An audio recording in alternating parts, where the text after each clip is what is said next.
Putin has made overt nuclear threats against Europe and a reckless disregard for the responsibilities of the non-proliferation regime. This war is about extinguishing Ukraine's right to exist as a state, plain and simple, and Ukraine's right to exist as a people. Whoever you are, wherever you live, whatever you believe, that should make your blood run cold. Biden did get to speak about his favorite topic. I've signed a historic piece of legislation here in the United States that includes the biggest, most important climate commitment we have ever made in the history of our country. This is a global game changer, and none too soon. We don't have much time. We all know we're already living in a climate crisis. No one seems to doubt it after this past year. You know, Greg, right now what you've got is months and months of a war that should have been ended supposedly within a few weeks. And now Vladimir Putin's back is against the wall, and he's got his finger, he's alleging, and threatening against the on a nuclear button, and he's threatening all of us. And he does have a nuclear arsenal. I find it interesting that in this, you saw Biden talking about it. I wonder, is $60 billion in arms sent to Ukraine? Does that help or hurt the climate crisis? Just putting it out there. I mean, it kind of seems like you can't say both things. You can't tell us we're in a crisis and then keep a war going on with billions and billions of our dollars with, you know, missiles and bombs and trucks. I think these reservists thing, I don't think Putin planned on this. It's a credit to the Ukrainian fighting force and our billions of dollars. But I think this is a good sign for Ukraine, because I don't think millions of Russians are going to be happy that their fathers and their brothers and their sons who were reservists, who may have retired, are being called back in to fight in the Ukraine.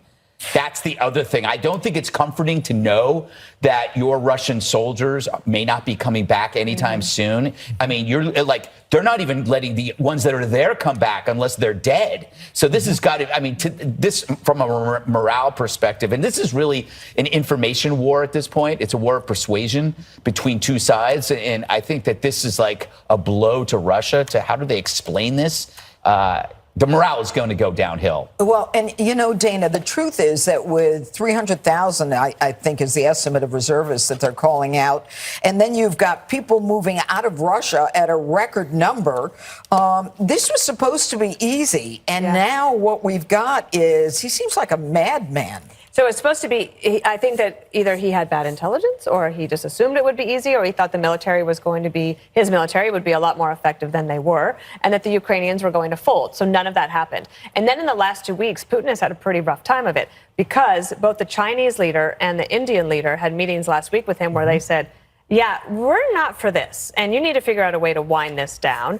Then he has pressure from inside his own government, the people that are saying, like, how could you let this happen? You're embarrassing us on the world stage. You have to do something. So he might say something like using a tactical nuclear weapon, or worse, could be something. The HIMARS, which are the weapons that we've been providing, they're extremely effective. And they can't deal with that, especially if they're trying to buy weapons from North Korea in order to fight back. However, I maintain that Putin's strongest weapon that he will use against the West, he's already deploying, which is to shut off energy.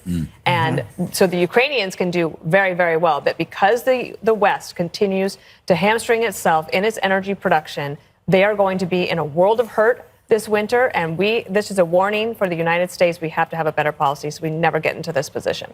Well, with this administration, I don't know that we're going to have a better policy as it relates to energy. And the truth is, I mean, this guy thinks he can threaten us and that we're afraid of him, and the HIMARS weapons that Dana refers to.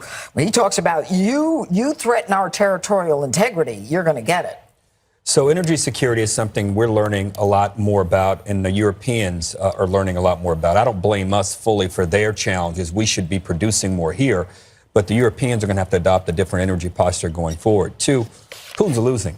7, 8 months ago, this conversation, there was a lot of consternation in our conversation about what the administration should be doing or not be doing. There were those that thought that the president was moving too slowly. I gave them the benefit of the doubt. It turns out they were far more right than wrong. 70 to 80,000 Russians have been killed. They cannot impose a draft to bring more soldiers into this because, as Greg so aptly said, people don't want to do this. I think what Dana said is probably the most important thing as we confront this question right here, which is how India and China are perceiving Putin at this point. They have been allies of his. India has been on the sidelines, which you can construe as being an ally in this effort.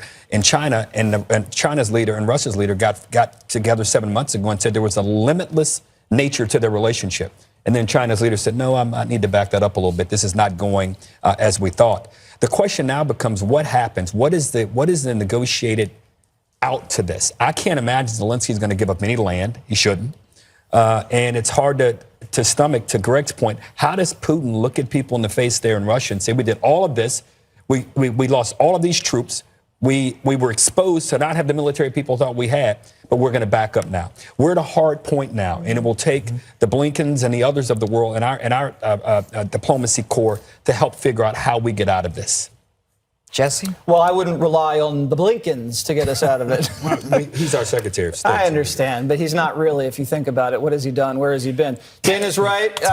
They'll just freeze the Italians and the Germans if they squeeze the pipeline this winter. I mean, if they have to mobilize more Russians, I mean, what are they going to hand them, a 20-year-old rifle and say aim and squeeze? Going to give them some crummy boots. Wait till the winter comes around. They're going to be cannon fodder.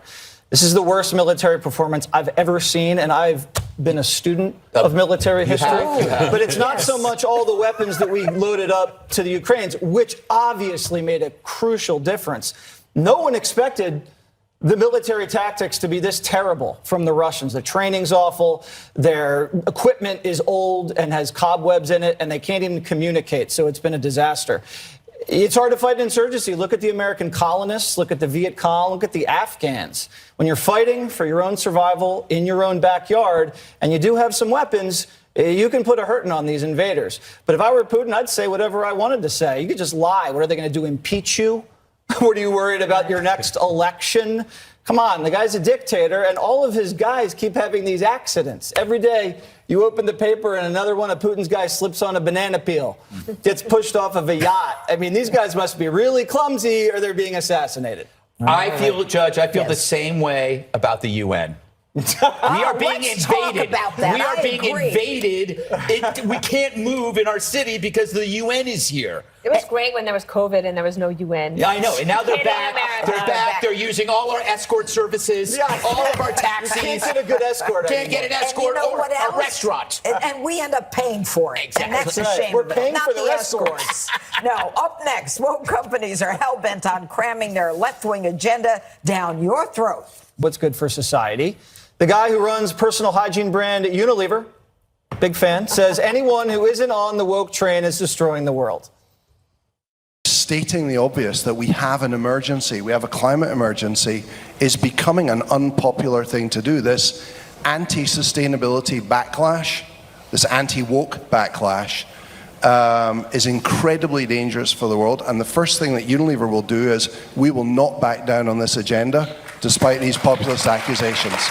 And it doesn't stop there. Woke companies are stealing a page from Biden's COVID playbook.